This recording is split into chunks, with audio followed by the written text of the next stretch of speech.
klaro kaayo ang gisulti ni Kristo nga wa siya gipadala aron pagsilot sa kalibutan. Mao na kung kita gani murag nagantos na ta dinhi sa kalibutan, di na tungod sa silot ni Kristo nato isip ato siyang maghuhukom, kung dili bunga di ay na sa atong pagsalikway sa iyang mga pulong. Muna mingon siya, nagsulti ko ninyo, nagwali ko ninyo, kung inyo ning dawaton, naamoy kalipay, naamoy kaluwasan, naamoy kinabuhing way katapusan. Pero kinsa tong di mo tuon ako, kinsa tong musalikway, kanang inyong buhat sa pagsalikway, maunay mo silot ninyo. So, kamo nakasabot mo ani? Nakasabot wa? Kinsa may magsilot nimo og wa na kay bugas. Kung wa na kay bugas ba, kinsa may nagsilot nimo? Ikaw, nganong wa ka mo trabaho tinarong? Ingka nagtrabaho man kog tinarong pader. Basig nagsigi sa kag wa say klaro imong paggastos imong income. Ingka magsigi man kog kasakit ang akong anak, magsigi man kog ka ospital mo nang hurot among kwarta, hurot among bugas, gisilutan na jud kos Ginoo ani. Wa gyapon. Pasabot ana patyono naka. Bitaw, dili ay ang Ginoo kung ato gisang dawaton dinis kalibutan, di kita magkalisod. Bisan pag naa kas labing lisod nga kahimtang, di jud ka magkalisod. Ngano man, tabangan kas Ginoo. Diri bitas unang pagbasa, kalisod ana nga magsigi na lang kag lakaw-lakaw bisag asa ka ibutang sa Espiritu Santo sama nila ni Bernabe og ni Saulo. Pero lakaw lang sila, siging lakaw, siging sangyaw. Wa gyud sila magkalisod bisag daghan kaayong kalisdanan. Ngano man kayang ilang kasing-kasing gibuhi kanunay sa Espiritu Santo. Mao nay kinabuhi ni San Jose. Bintahaan pato kalisod atong kinabuhi nga giagiang San Jose isip amahan, isip bana ni Maria. Para lang nako ang pinakalisod nga giatubang ni San Jose isip bana ni Maria, kay gisugo siya sa Ginoo nga iyang protektahan ang virginity ug ang purity ni Mama Mary. Kinsa ninyo dinhing mga bana nga nagprotektar sa virginity sa inyong asawa? Sige, tubag. Mga buangon mong dagko, giguba na ninyo maayo. Sige na lang, ay na lang ng virginity, physical. Virginity na lang sa spirit o sa kanang pagkaway sala. Inyo nang giprotektahan, mga bana. Wow, bisan ang pinakabuutang bana nga nagsimba karon, naglingo-lingo. Di mahimo. Pero natuman ginang San Jose, iyag yung naprotektahan ang physical, moral, spiritual virginity and purity of Mama Mary. Sinunod ang Ginoo. Unya, kaduha, nalisod kayong kinabuhi ni San Jose. Unsaon pagpatubo si Jesus nga maoy nagpakataong Ginoo nga dili mapatay sa yawa. Kay ang yawa gikan pala sa pagkatao ni Jesus, ang yawa gaatang na aron patyon ang bata. Naama sa nasa Book of Revelation, ang dragon nag-atang sa matao nga bata. Nya si San Jose maoy protector. Giunsa man niya paghadlok ang yawa nga di mo duol siyang anak. Kana bitang magtan-aw ko anang anabas mga geographic ba namnala i-picture kanang pinatianay mga animals dito. Naiusahay ang baka or kanang karabaw nanganak siya na siya nati. Nya kanang mga leon, kanang mga tigre, paborito man to nila ang nati. Love ilatog kanon nya ang inahan in taon siging ana-ana igsuwal niya diri sa usa ka tigre to ana say gapaak siyang usa ka anak hangtod yun matangag in taon sa tigri ang iyang anak. Unsaon nimo pagprotektar anak nga purting daghanang demonyo sa kalibutan? Kay kamo kuno mga bana kuno be. Dinhi. Sige. Makabuntog mo si Yawa. Oh. Sige. Tubag. Pero nahimo ginang San Jose. Nahimo gina niya. Wala. Nga grabe gini. Protector gitawag ni siya the terror of demons. Ang gikahadlukan sa mga demonyo kani siya. Ug unsa kay iyang gigamit? Unsa may gigamit ni San Jose nga natuman niya ang virginity nga maprotektahan ang virginity ni Mama Mary. Unya iya sang natuman nga dili mahilabtan sa yawa ang iyang anak nga si Jesus nga mudako gid ba? Nga motubo. Parebitan ang inyong mga tanom.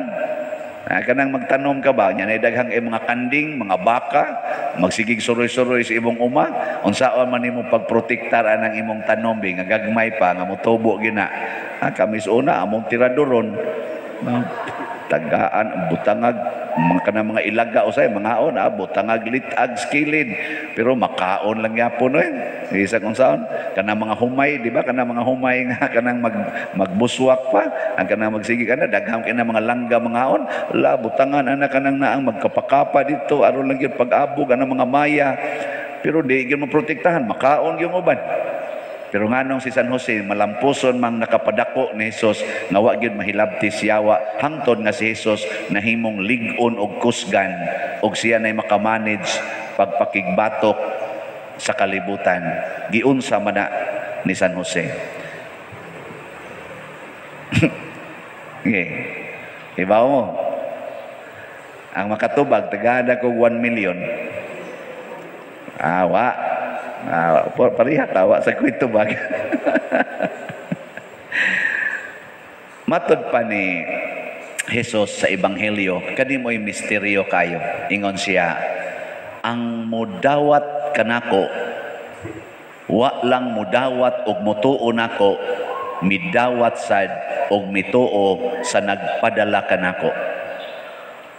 Kung mutuo daytas gisulti ni Jesus, ang Amahan o ang Espiritu Santo nga maoy nagpadala ni Jesus mupuyo din hinato.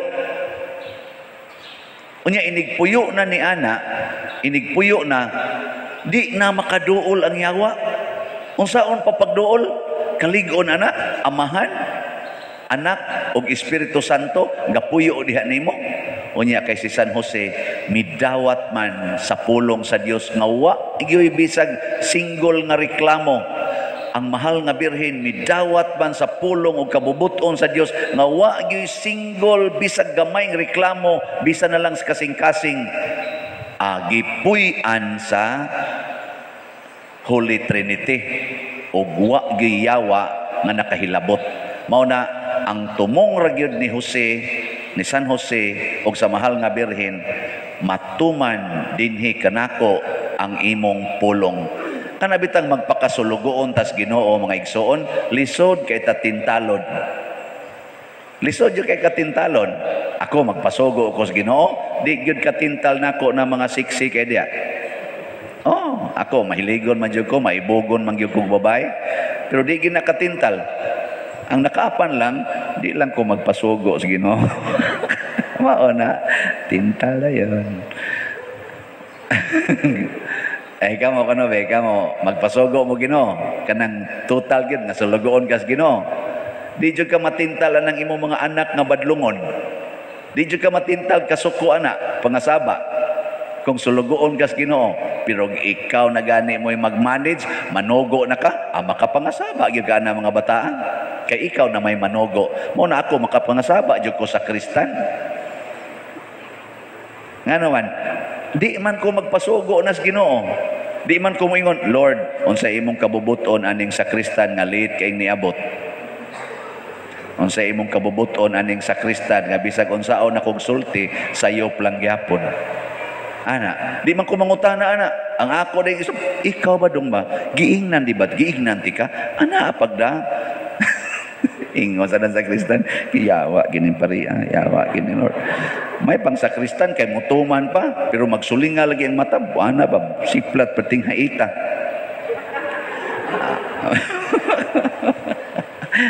Nagtakod na. Pero si San Jose, usa ra gyud iyang paagi sa pagprotektar o pagtuman sa tanan niyang mga misyon. Tubanon ang sugo sa Ginoo nga way reklamo. Muna diri sa unang pagbasa, naliwat pod ang mga disipulo ni Kristo, pag-ingong sa Espiritu Santo, igahin si Bernabe og si Saulo para sa akong misyon nila. Adritso dayon. Kamo, ingnon mo ros Ginoo, kanang imong kwarta, igahina para sa mga kabos. Ihatag ng tanan sa mga kabos. Ansawan? Igahin mo. Oy, moingon ko, ayaw sa Lord, ipalit ko nigmugas, napabiya ko'y datahan, Lord, napabiya ko'y kuan, bayro nung nakurinti. Daghang itag reklamo, awa na, forfeit na yun. Ana. Ayaw na, pag nga, unsa naman lang mahibili na ko, unsa naman lang. Ana. Siunan ka? Ako naman yung istorya ninyo, sad. Pero karong bago na silain. Nga, nataktak pas trabaho, naapagi sakit nga kanser, ni Dunit pagyod usa sa mga nipalit sa atong St. Joseph na siya stage nga cancer stage o lagi ka ng cancer ba nga na stage unya nataktak pagis trabaho nangandoy unta siya nga makabalik ang saong pagbalik nga na-diagnose naman hinoon siya nga cancer unya nipalit pagyod kano kanang kamo ka imagine mo ana moingon ko sakita pud aning imong gi-text na ko pero kay nipalit man ka dawaton ko gyud og ayuhon siya congratulations pero kung di siya ayuhon dugay na siyang naayo sa iyang mga sala limpyuhan gid na siya sa Ginoo pinaagi ni San Jose og mahimo siyang andam sa pagsulod sa langit. Kay maunay pinakaimportante, si San Jose namatay, wapa makasugod si Kristo sa iyang public ministry. Sa to pa, wala pa kaabot og edad nga 30 anyos si Jesus, namatay na si San Jose. Kung nag-edad si San Jose og puparihan ni Mama Mary, butang talang bisag 20 anyos siya, so namatay ni si San Jose na as mga 40 kapin ang edad. Kana kung masunod kung San Jose og dili ay lang sa ang bag-o sa ta. Nya kanus-aman ko magbago. Karon dayon. Kamo kanus-aman mo magbago. Karon o ugma. Kanus-aman ka di maningil og utang. Ugma o karon. Kanus-aman ka mo tingog anang imong gibungol-bungolan sunod tuig o karon. Karon. Kanus-aman ka di na masuko sa kabit sa imong bana. Karon o ugma? Karon. Ayaw na pagsuko. Kanus amang ka di na mamalikas. Karon o sunod adlaw?